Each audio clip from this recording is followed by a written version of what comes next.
Parte 1. Homero y el legado inmortal. Hace casi 3000 años, en un mundo donde el mito y la historia todavía estaban entretejidos de forma inseparable, surgió un poeta cuyas palabras perdurarían a través de los milenios. Su nombre era Homero. Poco se sabe con certeza sobre su vida, pero su obra se convertiría en la base de toda la literatura occidental. Con la Ilíada y la Odisea, creó dos epopeyas que aún hoy se consideran obras maestras y cuya influencia apenas puede sobreestimarse. En la Ilíada, Homero narra la cólera de Aquiles, el asedio de Troya y el trágico destino de grandes héroes. En la Odisea, describe el largo viaje de regreso del astuto Odiseo, cuyo nombre, al igual que los de Aquiles, Paris y Helena, resuena a través de los siglos. Estas figuras son más que simples personajes de un relato. Se convirtieron en símbolos de valor, honor, amor, soberbia y fugacidad. Pero antes de que Aquiles alzara su lanza y antes de que Odiseo ideara su famosa estratagema, todo comenzó con una ciudad al otro lado del mar. Una ciudad con murallas que se consideraban inexpugnables. Una ciudad cuya caída sellaría el destino de innumerables personas. ¿Cómo pudo un solo conflicto unir a los reyes más poderosos de Grecia y hundir a toda una generación de héroes en la perdición? ¿Qué fuerzas, tanto humanas como divinas, empujaron al mundo a una guerra que duraría 10 largos años? Para entender estas preguntas, debemos regresar al principio, a la ciudad de Troya. Parte 2. Troya y la casa de Príamo. Mucho antes de que los barcos griegos aparecieran en el horizonte, se alzaba en la costa de Asia Menor una de las ciudades más ricas y poderosas de su tiempo, Troya. Al otro lado del Egeo, frente a los grandes centros de Atenas y Esparta, se encontraba este reino legendario, protegido por murallas formidables de las que se decía que habían sido construidas por los mismos dioses. Sus piedras se consideraban inamovibles, sus puertas inexpugnables. Sobre esta ciudad reinaban el rey Príamo y la reina Hécuba. No eran solo monarcas, sino padres de una familia extraordinariamente numerosa. Su casa contaba con 50 hijos y 50 hijas. De entre todos estos hijos, algunos destacaban especialmente, no solo por su nacimiento, sino por su destino. El hijo mayor y más admirado era Héctor, el guerrero más grande de Troya. Valiente, honorable y profundamente comprometido con su patria, era considerado el defensor más fuerte de la ciudad, igualado en combate solo por Aquiles. Pero Héctor no era solo un héroe en el campo de batalla, era esposo y padre. Su amor pertenecía, ante todo, a su esposa Andrómaca y a su pequeño hijo Astianacte. Por ellos, y por Troya, estaba dispuesto a sacrificarlo todo. Muy diferente fue la suerte de su hermana Casandra. En otro tiempo, el dios Apolo se había encaprichado de ella y le había concedido el don de la profecía. Pero cuando ella rechazó sus insinuaciones, él la maldijo en su cólera. A partir de entonces, vería la verdad, pero nadie la creería. Un castigo cruel que la condenaba a reconocer claramente la catástrofe venidera sin poder evitarla. Y finalmente estaba Paris, hermano de Héctor y Casandra. Antes de su nacimiento, Hécuba había recibido una sombría profecía. El niño en su vientre provocaría algún día la caída de Troya. Incapaz de matar a su propio recién nacido, ordenó a un pastor que abandonara al niño. Sin embargo, este tampoco fue capaz de acabar con esa vida inocente. En su lugar, crió a Paris en secreto, lejos del palacio y lejos de su verdadero origen. Una decisión nacida de la compasión que sellaría el destino de toda una ciudad. Pero la caída de Troya no dependía solo de Paris. Al otro lado del mar estaba por nacer otro niño, cuya belleza y elección incendiarían el mundo. Parte 3. El nacimiento de Helena y el juramento fatídico. Mientras Paris crecía como pastor lejos de su origen real, al otro lado del mar, en la ciudad de Esparta, ocurría algo que cambiaría el destino del mundo de forma irrevocable. Zeus, el rey de los dioses, se había enamorado de Leda, la reina de Esparta. Para acercarse a ella, se transformó en un magnífico cisne y se unió a ella. Poco después, Leda puso 2 huevos. De ellos nacieron 2 hijos, Castor y Pólux, así como 2 hijas, Clitemnestra y Helena. Especialmente Helena destacaría sobre todos los demás ya en su juventud. Su belleza no tenía igual, era tan perfecta que pronto se la conoció como la mujer más hermosa del mundo. Cuando Helena alcanzó la edad de casarse, los hombres más poderosos de Grecia viajaron a Esparta para pedir su mano. Reyes, príncipes, guerreros famosos. Todos querían tomarla por esposa. Entre ellos se encontraban Odiseo de Ítaca, Agamenón de Micenas y Áyax de Salamina. Todos sabían que la elección de Helena no solo decidiría un matrimonio, sino el poder, las alianzas y el honor. Sin embargo, Helena temía que su decisión provocara un derramamiento de sangre. Si elegía a uno, los demás se sentirían humillados. Un conflicto entre tantos hombres poderosos parecía inevitable. Fue entonces cuando apareció Odiseo, conocido por su inteligencia. Propuso que todos los pretendientes prestaran un juramento. Cada uno de ellos debía prometer defender a aquel que Helena eligiera finalmente como esposo. Así se evitaría que la vanidad herida diera lugar a una guerra. Los hombres juraron, un juramento destinado a asegurar la paz y que, sin embargo, provocaría lo contrario. Finalmente, la elección de Helena recayó en Menelao de Micenas. Él se convirtió en su esposo y poco después ascendió al trono de Esparta. Los demás pretendientes regresaron a sus hogares aparentemente en paz, vinculados por la palabra dada. Pero no sospechaban que ese mismo juramento los obligaría algún día a reunir sus ejércitos y marchar a una guerra como el mundo nunca había visto. Parte 4. La manzana de oro y el juicio de París. Mientras Helena se convertía en reina de Esparta, en lo alto del Olimpo se celebraba una boda que cambiaría el curso de la historia. Tetis, la diosa del mar, y Peleo, el rey de Ptía, celebraban su matrimonio. A esta gran fiesta fueron invitados casi todos los dioses y héroes. Era una ocasión de enorme importancia, pues de esta unión nacería un día Aquiles. Sin embargo, una diosa quedó excluida: Eris, la diosa de la discordia. No era querida por los demás dioses porque, dondequiera que aparecía, traía consigo disputas y caos. Ofendida por no haber sido invitada, decidió vengarse. En mitad de la fiesta, lanzó una manzana de oro que llevaba grabadas unas pocas palabras: para la más bella. Apenas cayó la manzana, estalló una amarga disputa entre las diosas. Hera, Atenea y Afrodita la reclamaron para sí. Cada una estaba convencida de ser la más bella de todas. Incapaces de tomar una decisión, recurrieron a Zeus. Pero él tampoco quiso interponerse entre las 3 poderosas diosas ni atraer su ira. En su lugar, delegó el juicio en un mortal, un hombre conocido por su justicia. Ese hombre no era otro que París, que vivía como pastor y nada sabía de su origen real. Las 3 diosas se presentaron ante él e intentaron influirle con promesas.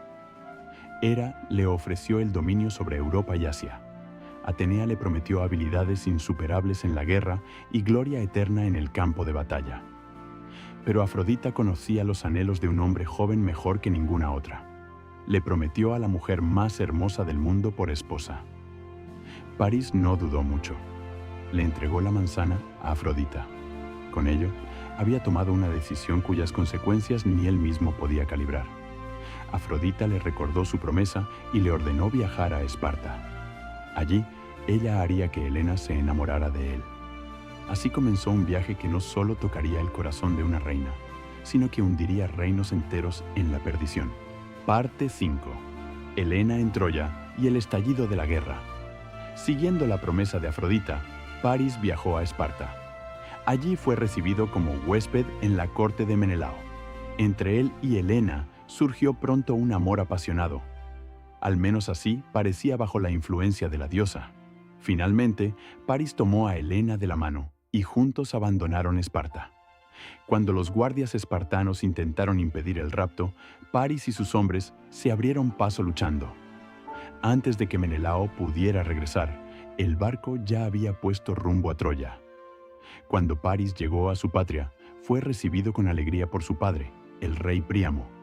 Los habitantes de Troya se maravillaron ante Helena, cuya belleza superaba todas las expectativas. Para muchos, ella era una señal del favor divino, una nueva princesa que aportaba esplendor al palacio. Pero no todos compartían ese entusiasmo. Héctor reaccionó con cólera. Reconoció el peligro que entrañaba el acto de su hermano. París no solo había raptado a una reina casada, sino que también había herido el honor de un rey poderoso. Héctor le advirtió con firmeza. Este acto traería la guerra. Aún más desesperada estaba Casandra. Atormentada por su don de la profecía, veía claramente lo que vendría. Gritó que la llegada de Helena significaba la caída de Troya. Pero, como tantas veces, sus palabras fueron descartadas como una locura. Nadie le creyó. La encerraron mientras la ciudad celebraba.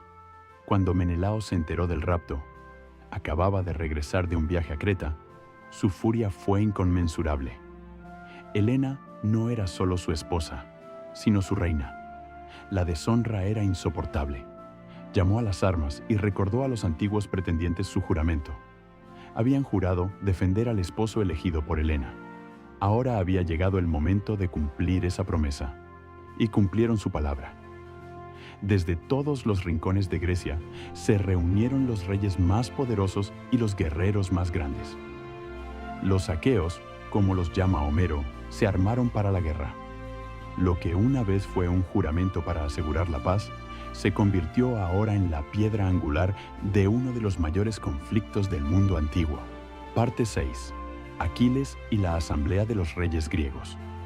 Cuando Menelao llamó a las armas a los príncipes de Grecia, el primero en unirse a él fue su hermano Agamenón, el más poderoso de todos los reyes. Gobernaba Micenas, un reino de gran riqueza y con el ejército más fuerte entre los griegos. Por lo tanto, era natural que Agamenón asumiera el mando supremo de la enorme flota que ahora se reunía. También aparecieron los antiguos pretendientes de Helena, obligados por su juramento. Néstor, el anciano rey de Pilos, traía consigo la sabiduría de muchas décadas. En otro tiempo, había viajado con Heracles y había visto el mundo. Ahora ponía su experiencia al servicio de esta guerra. Diomedes, el joven rey de Argos, era conocido por su inteligencia y su cercanía a la diosa Atenea. Bajo su gobierno, Argos había experimentado prosperidad y estabilidad. A pesar de su juventud, se le consideraba un estratega capaz y un guerrero valiente. Sin embargo, el más astuto de todos era Odiseo, rey de Ítaca. A diferencia de los demás, al principio no estaba dispuesto a ir a la guerra. Cuando llegaron los enviados de Agamenón, fingió estar loco. Enganchó un caballo y un buey al arado y trazó surcos sin rumbo por la arena mientras murmuraba palabras incomprensibles. Pero los enviados descubrieron su plan. Uno de ellos colocó al hijo pequeño de Odiseo frente al arado. Para no herir al niño, Odiseo se detuvo y quedó así al descubierto. No le quedó otra opción. Tuvo que reunir a su ejército y unirse a la expedición. Entre los guerreros que partían entonces se encontraba también el mayor héroe de Grecia, Aquiles, príncipe de Ptía. Invulnerable en el combate, más rápido que cualquier otro y de una fuerza sin igual, era considerado la clave de la victoria. Sin él, la conquista de Troya parecía impensable. Su madre Tetis lo había sumergido una vez en el río Estigia, cuyas aguas otorgaban la inmortalidad. Pero como lo sujetó por el talón, ese lugar quedó desprotegido, el único punto vulnerable de su cuerpo. Criado por el centauro Quirón, Aquiles había aprendido música, elocuencia y el arte de la guerra. Pero a pesar de todas sus habilidades, era conocido por su temperamento impetuoso. Tetis conocía una profecía. Su hijo llevaría una vida larga y pacífica sin gloria, o moriría joven pero alcanzaría una gloria inolvidable. Cuando supo que los mayores héroes de Grecia marchaban contra Troya, intentó protegerlo. Lo escondió en la isla de Esciros y lo vistió de mujer para que pasara desapercibido entre las hijas del rey. Pero Odiseo, siempre de mente aguda, descubrió el engaño. llevó regalos para las mujeres de la isla, joyas y telas. Entre ellos, sin embargo, puso también una armadura. Cuando de repente hizo sonar un cuerno de guerra, todas las mujeres huyeron asustadas. Solo una agarró instintivamente la armadura. Así fue descubierto Aquiles. Se despojó de su disfraz, llamó a su fiel amigo Patroclo y se unió al ejército. Finalmente, con cientos de barcos, la flota se hizo a la mar. Pero apenas habían partido, el viento se detuvo. Agamenón había matado una vez a una sierva sagrada de la diosa Artemis, provocando su ira. Ahora, ella retenía los vientos. Un adivino reveló a Agamenón que solo un sacrificio podría calmar a la diosa, su propia hija Ifigenia. Bajo el pretexto de una boda con Aquiles, Agamenón hizo que la trajeran al campamento. Pero en el altar no esperaba ningún novio, sino una piedra de sacrificio. Sin dudarlo, clavó el puñal en el corazón de su hija. Solo después de aquello regresaron los vientos. ¿Era este precio tan cruel una señal de que esta guerra estaba bajo una estrella sombría desde el principio? Parte 7. 9 años de guerra y la disputa entre Aquiles y Agamenón. Durante 9 largos años, los barcos de los aqueos permanecieron frente a las murallas de Troya. Ola tras ola, atacaron las fortificaciones aparentemente inexpugnables, pero ningún ataque logró derribar la ciudad. Las murallas, de las que se decía que habían sido construidas con ayuda divina, resistieron. Como las provisiones escaseaban, Aquiles lideró a los guerreros griegos hacia los territorios circundantes. Saquearon ciudades y aldeas, capturaron oro, ganado y mujeres. En la isla de Lesbos, así como en las ciudades de Lirneso e Hipoplacia, tomaron numerosos prisioneros. Entre ellos se encontraban 2 mujeres que influirían decisivamente en el curso posterior de la guerra. Briseida fue otorgada a Aquiles. Criseida le correspondió a Agamenón. Agamenón tomó a Criseida como concubina y empezó a desarrollar fuertes sentimientos por ella. Pero su padre era un sacerdote de Apolo. Viajó al campamento de los griegos y ofreció cuantiosos rescates para liberar a su hija. Sin embargo, Agamenón lo rechazó con desprecio y se burló de él. Esta humillación no quedó sin consecuencias. Apolo envió una peste mortal al campamento griego. Día tras día morían hombres bajo una lluvia de flechas invisibles, hasta que quedó claro que el propio Dios manifestaba su ira. Solo cuando Criseida fue devuelta a su padre, la peste remitió. Pero Agamenón no estaba dispuesto a quedarse sin compensación. Si tenía que perder a Criseida, Aquiles también debería renunciar a su parte. Mandó sacar a Briseida de la tienda de Aquiles y la declaró de su propiedad. Para Aquiles, esto fue más que una ofensa personal. Fue una humillación pública, un ataque a su honor. Enfurecido, echó mano a su espada y estuvo a punto de matar a Agamenón. En ese momento apareció Atenea y sujetó su brazo. Le advirtió que se controlara. Aquiles obedeció, pero no por reconciliación. Se retiró del combate. No lucharía más por un rey que lo trataba de aquella manera. Sin su guerrero más grande, los griegos tuvieron que seguir luchando, y a medida que pasaban los días, pronto se vio qué precio pagarían por la ofensa a Aquiles. ¿Valía el orgullo de un rey el riesgo de poner en peligro el destino de todo un ejército? Parte 8. El duelo y la muerte de Patroclo. A pesar de la retirada de Aquiles, los aqueos continuaron la lucha. Las bajas en ambos bandos aumentaban y crecía el anhelo de poner fin al derramamiento de sangre. Para evitar más muertes, se decidió que Paris y Menelao decidieran el destino de Helena en un duelo. El vencedor se la quedaría como esposa legítima y la guerra terminaría. Ante los ojos de ambos ejércitos, los 2 hombres se enfrentaron. Las espadas chocaron, los escudos impactaron y la tensión era palpable. Pronto se vio que Menelao era superior.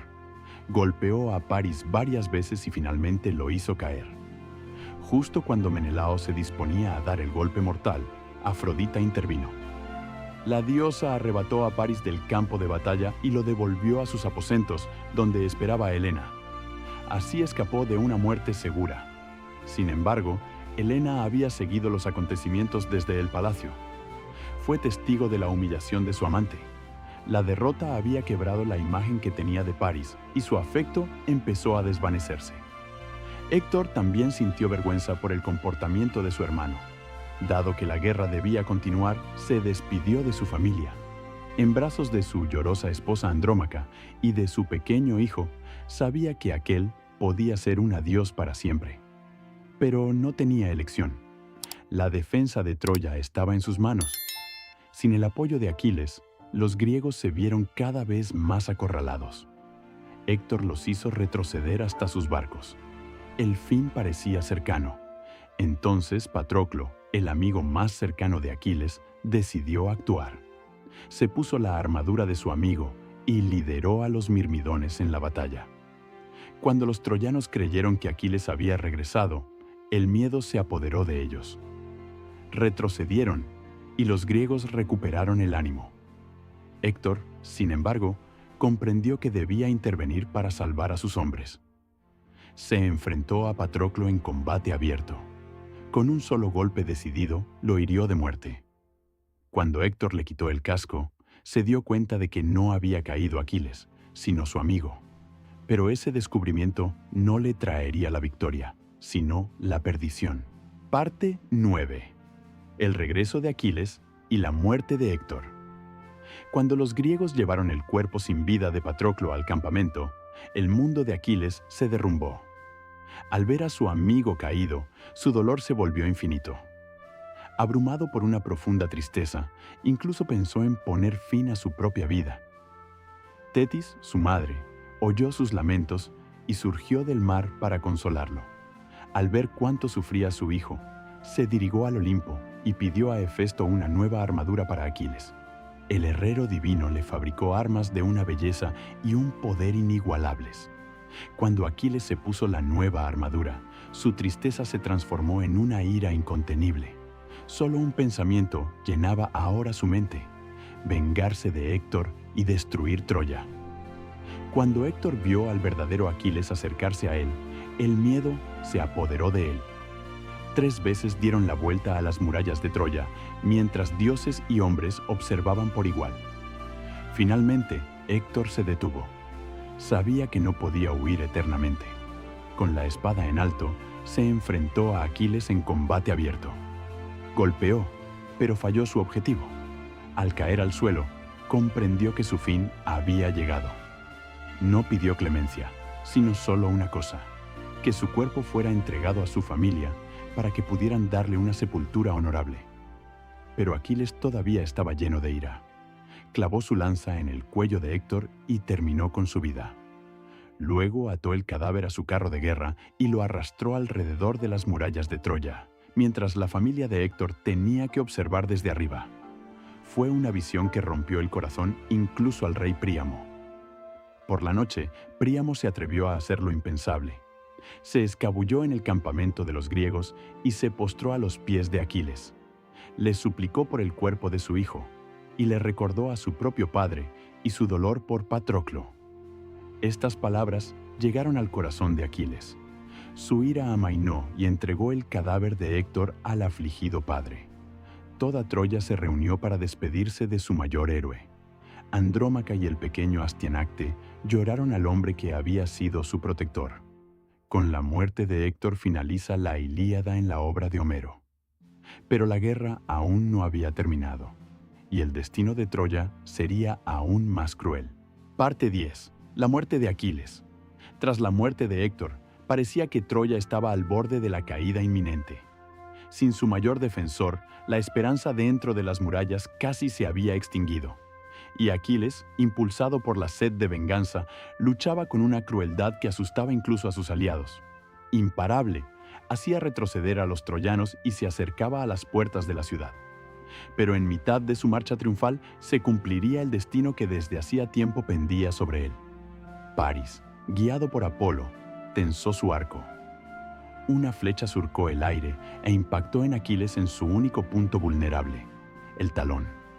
Un dolor punzante lo recorrió. El veneno se extendió rápidamente por su cuerpo. El más grande de todos los héroes griegos se desplomó en el suelo. Su piel se volvió pálida, su aliento más débil, hasta que finalmente exhaló su último suspiro. Así, Aquiles no cayó por la fuerza de un oponente en duelo abierto, sino por un disparo certero, dirigido por la mano divina. Pero Paris tampoco disfrutaría de su triunfo por mucho tiempo. Los griegos, que habían visto su disparo, lo persiguieron y lo mataron poco después. Con la muerte de Aquiles, Grecia perdió a su luchador más poderoso. Los troyanos respiraron aliviados, pero sus murallas seguían en pie y la guerra aún no se había decidido. Sin Aquiles, parecía imposible tomar Troya. O existía quizás otro camino, una estratagema que fuera más fuerte que cualquier arma. Parte 11. El caballo de Troya. Con la muerte de Aquiles, el ejército griego se hundió en la desesperación. El más fuerte de sus héroes había caído y las murallas de Troya seguían ante ellos intactas. Muchos ya no veían forma de tomar la ciudad por la fuerza bruta. Pero uno de ellos no perdió el ánimo. Odiseo, el más astuto de todos los griegos. En lugar de apostar por la fuerza, apostó por la inteligencia. Ideó un plan tan audaz que significaría o la victoria total o la perdición definitiva. Los griegos construyeron un enorme caballo de madera. Su interior fue ahuecado para que el propio Odiseo y algunos de los guerreros más valientes pudieran caber en él, entre ellos Menelao, Diomedes y Áyax. Luego fingieron la retirada. Desmontaron el campamento, los barcos zarparon aparentemente y en la orilla solo quedó el gigantesco caballo. Cuando los troyanos salieron por sus puertas a la mañana siguiente, encontraron el campamento abandonado y la misteriosa construcción. Estalló el júbilo. Muchos creyeron que la guerra por fin había terminado. Consideraron al caballo como una ofrenda votiva, un signo de la derrota de los griegos. Pero Casandra volvió a alzar su voz. Advirtió con insistencia que no metieran el caballo en la ciudad. Reconoció la trampa. Pero como siempre, no le creyeron. Sus palabras fueron burladas, sus lamentos ignorados. Finalmente, los troyanos decidieron meter el caballo en la ciudad a través de las puertas. Celebraron su supuesta victoria hasta altas horas de la noche. Cuando la oscuridad y el silencio se posaron sobre Troya, el escondite de madera se abrió. Odiseo y sus compañeros salieron, mataron a los guardias y abrieron las puertas de la ciudad. Con una señal de fuego, llamaron a la flota que había regresado. En poco tiempo, los guerreros griegos inundaron la ciudad dormida. Las casas fueron saqueadas, los hombres asesinados, las mujeres secuestradas. Por todas partes ardían las llamas. Después de 10 años, la famosa muralla de Troya no había resistido a la guerra, sino a una estratagema. Parte 12. La caída de Troya y sus consecuencias. Mientras las llamas devoraban Troya y los gritos de sus habitantes resonaban en la noche, el fin de la ciudad llegó con una violencia implacable.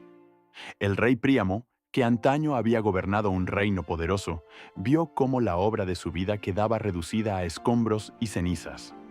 Neoptólemo, el hijo de Aquiles, irrumpió en el palacio.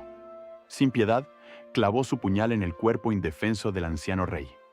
Príamo cayó entre los cadáveres de sus seguidores. Un final trágico para el gobernante que durante tantos años había velado por Troya. La familia de Héctor tampoco se salvó. Neoptólemo arrebató a Andrómaca a su pequeño hijo Astianacte y lo arrojó desde las murallas de la ciudad hacia la muerte. La propia Andrómaca fue llevada al cautiverio y a partir de entonces viviría como concubina de su vencedor. Casandra buscó refugio en el templo de Atenea. Pero ni siquiera allí encontró salvación. Áyax el menor la descubrió, entró en el santuario y lo profanó con su acto. Atenea, enfurecida por la profanación de su templo, lo castigó. Cuando Áyax se hizo a la mar, un rayo alcanzó su barco. Cayó al mar, donde Poseidón lo arrastró a las profundidades. Para Casandra, sin embargo, comenzó otro sufrimiento. Agamenón se la llevó como concubina a Micenas. Pero allí lo esperaba su esposa Clitemnestra. Ella nunca le había perdonado el sacrificio de su hija Ifigenia. En un arrebato de furia ciega, mató primero a Casandra y más tarde también al propio Agamenón, apuñalándolo mientras dormía. Así, el rey encontró un final tan cruel como el que él mismo había dado una vez a su propia hija. No todos los troyanos perecieron. Eneas logró escapar. Con un pequeño grupo de supervivientes, abandonó la ciudad en llamas, cruzó el mar y finalmente llegó a las costas de Italia. Allí comenzó un nuevo capítulo. De su linaje nacerían un día Rómulo y Remo y fundarían una nueva ciudad, Roma. Menelao llevó a Helena de vuelta a Esparta. Allí volvieron a reinar como rey y reina. Pero para Odiseo, la guerra aún no había terminado realmente. Para él, comenzaba ahora un largo y peligroso viaje de regreso que duraría otros 10 años. Así terminó la guerra de Troya, no solo con la caída de una ciudad, sino con la desaparición de toda una generación de héroes. Parte 13. Un fin y un nuevo comienzo. Después de 10 años de guerra, Troya yacía en ruinas. Una ciudad que antaño se consideraba inexpugnable había caído, no por la fuerza de las murallas o las armas, sino por la pasión humana, la interferencia divina y la incapacidad de escapar del propio destino. Menelao regresó con Helena a Esparta. A pesar de todos los acontecimientos, volvieron a ocupar sus lugares como rey y reina. Cuando llegó su hora, según se cuenta, encontraron su descanso en las islas de los bienaventurados. Eneas, por su parte, comenzó una nueva vida lejos de las ruinas de Troya. De sus descendientes nacerían un día Rómulo y Remo y fundarían la ciudad de Roma, un imperio que marcaría la historia del mundo, tanto como lo hizo Troya en su día. Pero mientras algunos abrían un nuevo capítulo, a Odiseo le esperaba otra prueba. Para el más astuto de los griegos, la guerra no era más que el principio. 10 años más duraría su viaje, lleno de peligros, tierras extrañas y seres inquietantes. Su regreso a Ítaca se convertiría en leyenda, la Odisea. Así termina la historia de la guerra de Troya, una epopeya sobre la gloria y la soberbia, sobre el amor y la traición, sobre la acción de los dioses y la tragedia de los hombres. Y, sin embargo, surge una última pregunta. ¿Fue el destino el que hizo caer a Troya o fueron las decisiones individuales las que provocaron lo inevitable? Con la caída de Troya, calla la Ilíada. Pero el relato sigue vivo en las historias que se han transmitido de generación en generación durante milenios.